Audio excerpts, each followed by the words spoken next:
With PCOS, we have the weight gain, the symptoms with the acne, the hirsutism, and the irregular periods, no guidance at all from the doctors, which is why I'm gonna share my story with you to prove that yes, we can lose weight with PCOS.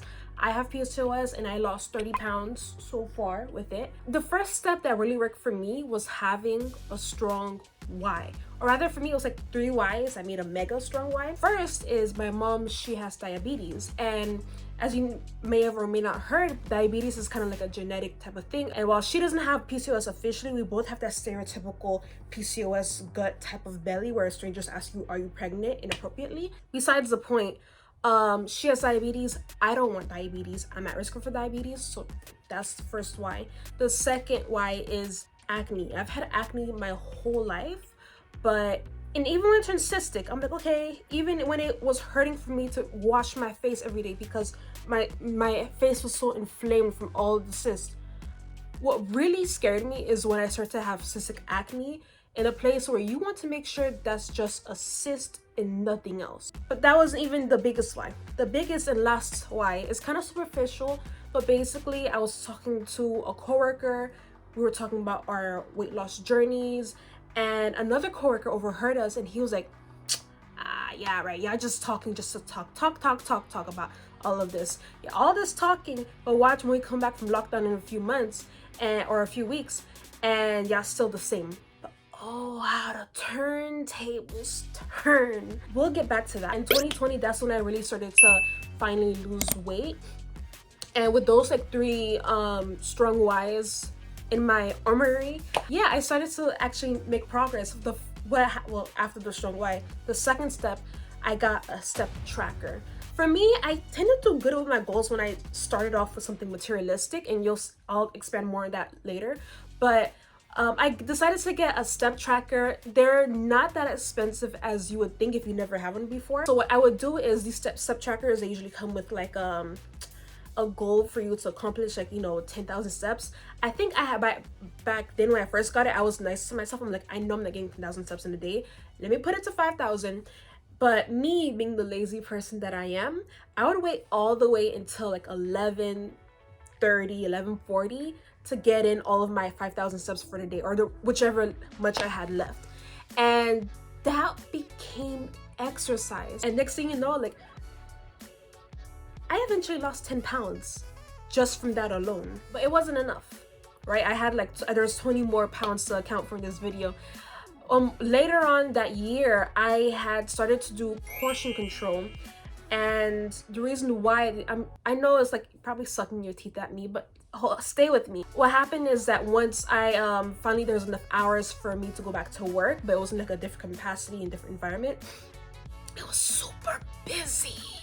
It was super busy that year. And I was like waking up super early, like 4 o'clock in the morning, and I was like working all like 9-hour shifts. It was completely overwhelming for me, but I had no choice. So I'm like, I need to prepare for this. I started to portion control because I was, even though I was being conscious of the food I was eating, I did struggle with it. It wasn't until then I realized, oh, even if you eat a salad, adding croutons and a bunch of dressing, it kind of offsets the healthiness part of the salad. I also learned that, okay, yeah, I know protein is good to have after a workout, but having a little yogurt drink isn't exactly enough protein to say, okay, I'm done with the protein for the day. For me, I focus closer to the serving size on the back of packages because they actually are a good guide to see how much of a food you should be eating. Like try it out and get a food scale too. I definitely recommend getting a food scale. But I also did to, make sure that I was like healthy when I was like working in such a busy, crowded, and fast-paced environment. I made sure to optimize my food. By optimizing my food, I mean, okay, I know I have to get up super early in the morning. I know I barely get any breaks. I have to make sure when I have breaks, I'm eating the best foods that I can. I'm not talking about superfoods. I'm talking about the best foods necessary for my job, which is like, it's in the food service industry. So what I did is, okay, when I got up early in the morning, I'm like, okay, let me like try to have breakfast. This breakfast, I would make sure I would load up on my carbohydrates and my fats, because carbohydrates and fats, you need that to give you energy to move out throughout the day. Like there's no such thing as evil, you know, this category of food, that category of food. No such thing. Carbs, fats, protein, we need them all in our life. And then when I get home, I will try to focus on having more proteins and vegetables, because vegetables, they weren't gonna do anything for me, but I could enjoy them when I was finally at home. And then protein, yeah, I had some during my shift and for breakfast, but you know, working that hard like I was back then, it's like a workout. And so when I get home, what do you do after workout? You eat protein. So that's how I went.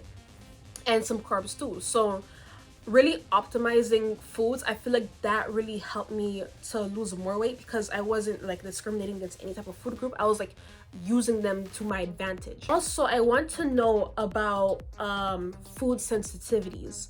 With food sensitivities, I wouldn't say this necessarily contributed to weight loss, but this is a PCOS video. You may be interested in hearing this, because for me, I cut out beef and eventually also soy from my diet. I eat them now, but back then, probably because I was eating them way too much back then, I had the crazy cystic acne. I'm like, okay, let me see if maybe cutting out beef could help, because I heard about this elimination diet thing, but I never took it seriously. I cut out beef and I'm like, whoa, like the acne is still acne, but the cystic acne went away. Then there's also soy, which I had a lot of it at my job. I started to cut it, and I really didn't want to cut out soy. I really didn't want to cut out soy, because soy was like, I don't like drinking regular milk, so soy was like the best milk alternative for me, and I felt so good about it. So it was heartbreaking. This wasn't an easy journey. It was heartbreaking to have to cut out soy, but it helped with the cystic acne. So with all of these habits, I slowly started going from the 170s to the 160s and then the 150s, but then I stagnated. Is that how you say plateaued? I think that people call it plateaued. I plateaued with my weight. I ended up like hovering around the 150s. I got too comfortable. I was like, oh man, I'm crushing it. I don't need to weigh my food anymore. I don't need to do a bunch of meal planning anymore. I know what I'm doing. My metabolism is healed. So I got comfortable, and I also started to move less. And I didn't necessarily like snap back to a heavy weight, but I was like stuck in this zone of the 150s. I'm like, I want to keep going down. So what I did is I decided to kick off my weight loss journey again, the same way I did, you know, with the step tracking. Remember how I told you I got a tracker, something materialistic to help me get started? This time I'm like, okay, let me get something to help me kick off my weight loss journey again, but let me also revisit what was it that made me lose so much weight the first time. I decided to look at the data I had from the previous year. I'm like, whoa, especially when I was working, I was doing like 40,000, 50,000 steps in a week. Then there was, of course, also I was eating like every few hours. That's another important thing. 3 to 4 hours literally. When I could, if there was like, if it was really busy with the breaks, that was out of the question. But I tried to eat every 3 to 4 hours. I was like literally looking at the time back then. What I decided to do is, you know, I wasn't in a capacity where I had to work so much as I did the previous year.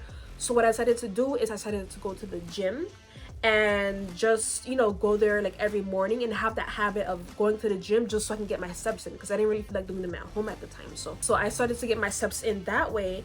And also the materialistic thing that I did to kick off the weight loss journey again, to give a how you call it, a Kickstarter. I went to Target and I got the cutest planner. Hold on.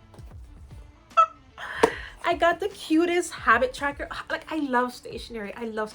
So I went to Target and I got this, and oh my goodness, let me show you like all of these, like, see like all of these check marks. Like I was on it back then. Reviewing what was it that helped me lose weight in the first place. That's what helped. And then I finally went from the 150s and I started going into the 140s, and I was like, but something happened. And this takes us to a part in a weight loss journey that you may experience as well, where there's some things that you can't control that, you know, get in the way. What happened is that my cat got sick. She's fine now, but my cat got sick, and this threw me off my habits to the point where today I'm just now finally recovering, and I'll tell you how. But that's something I want to know with this weight loss journey.